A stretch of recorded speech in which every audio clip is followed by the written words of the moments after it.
and worshiping God. So some pictures are up at the up on the board that I took, and we've got two of the kids that are willing to talk about what they learned, and then I'll close this out.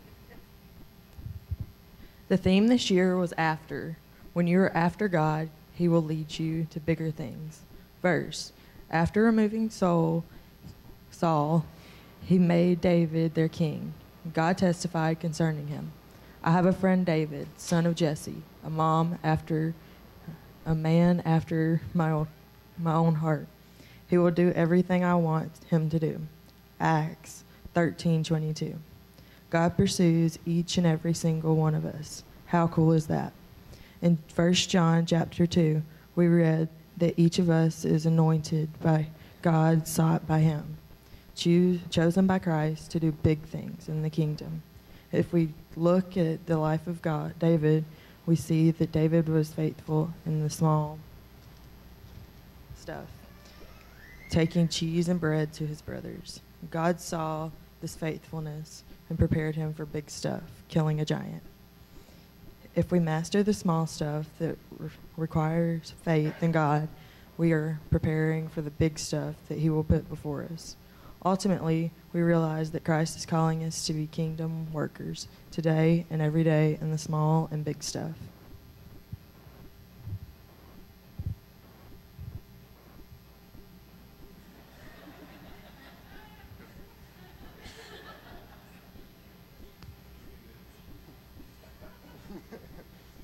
Small words. I liked it, but I didn't like it as much as last year's. I don't know. That's it. I mean, I really liked it. I had a lot of fun, but it wasn't as good as last year's. I'd do it again. Did you learn anything? What'd you learn? Story of David.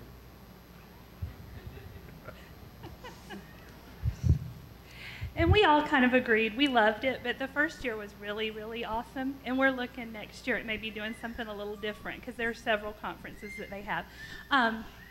When we went in, each of the kids got an invitation that they kept through the whole thing. And my seal is broken, but originally it was a seal that had a heart on it that said after. And they had no idea what that meant at the time. But as we went through the conference, they opened their invitation, which had the kingdom on it.